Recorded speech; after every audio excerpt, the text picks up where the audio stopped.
Hai, ketemu lagi sama gue Agung. Nah, kali ini gue akan membahas tentang herpes simplex dan sumbernya itu tetap sama dari Ilmu Penyakit Kulit dan Kelamin edisi kelima FKUI.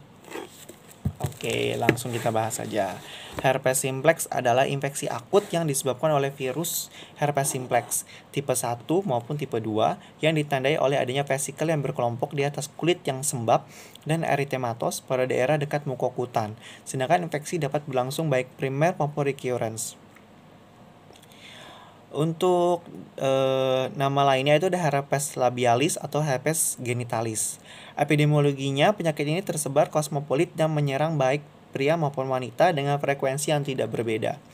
Infeksi primer oleh virus herpes simplex tipe 1 biasanya dimulai pada usia anak-anak, sedangkan pada herpes simplex tipe 2 biasanya terjadi pada dekade kedua atau ketiga atau berhubungan dengan peningkatan aktivitas seksual. Etiologi tipe 1 dan 2 merupakan virus herpes hominis yang merupakan virus DNA. Pembagian tipe 1 dan 2 berdasarkan karakteristik pertumbuhan pada media kultur, antigenik marker, dan lokasi klinis. Gejala klinisnya, infeksi simplex ini berlangsung dalam 3 tingkat. Ada infeksi primer, ada fase laten, dan infeksi recurrence. Infeksi primer, tempat predileksi herpes simplex tipe 1 di daerah pinggang ke atas. Itu namanya adalah herpes simplex tipe 1. Sedangkan untuk herpes simplex tipe 2 itu dari pinggang ke bawah. Nah, tipe 1 ini di daerah pinggang ke atas, terutama di daerah mulut dan hidung. Biasanya dimulai pada usia anak-anak. Inokulasi dapat terjadi secara kebetulan, misalnya kontak kulit pada perawat, dokter gigi, ataupun pada orang yang sedang menggigit jari. Virus ini juga menjadi penyebab ensefalitis.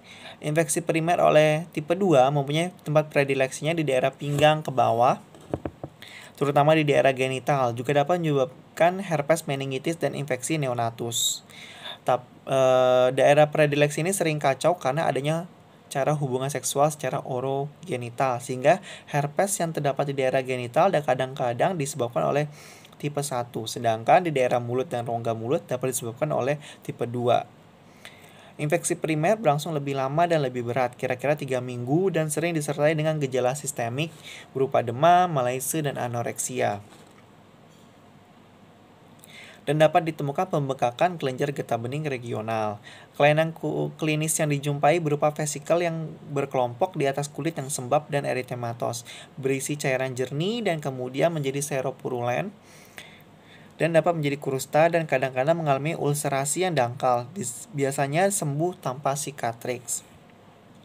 Pada perabaan tidak terdapat indurasi, kadang-kadang dapat timbul infeksi sekunder sehingga memberi gambaran yang tidak jelas.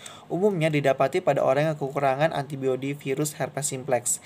Pada wanita, ada laporan yang mengatakan bahwa 80% infeksi herpes simplex pada genitalia eksterna disertai infeksi pada serviks. Untuk fase laten, tadi infeksi primer.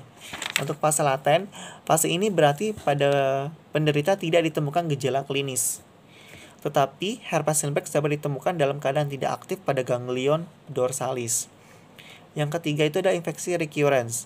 Infeksi ini berarti herpes simplex pada ganglion dorsalis yang dalam keadaan tidak aktif dengan mekanisme pacu menjadi aktif dan mencapai kulit sehingga menimbulkan gejala klinis.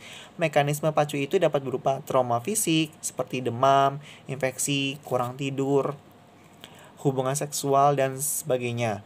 Trauma psikis seperti gangguan emosional, menstruasi, dan dapat pula timbul akibat jenis makanan minuman yang merangsang. Gejala klinis yang timbul lebih ringan dari gejala pada infeksi primer dan berlangsung kira-kira 7-10 hari. Lebih sebentar. Sering ditemukan gejala prodromal lokal sebelum timbul vesikel berupa rasa panas, gatal, dan nyeri.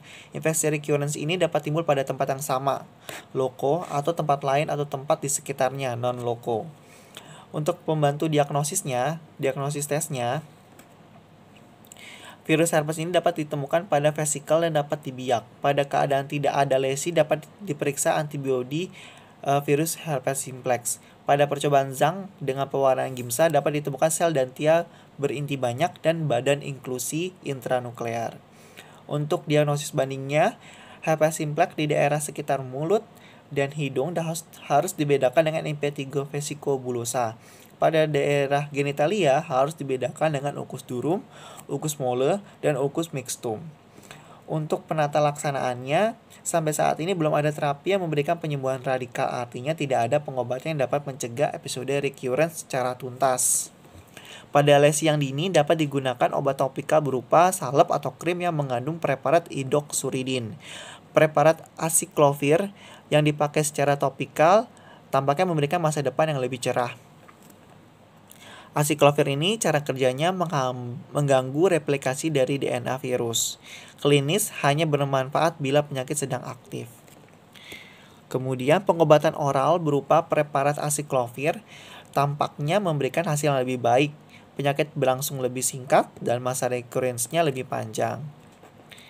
Dosisnya 5 kali 200 mg sehari selama 5 hari. Pengobatan parenteral dengan aciclovir terutama ditujukan kepada penyakit yang lebih berat atau jika timbul komplikasi pada alat dalam.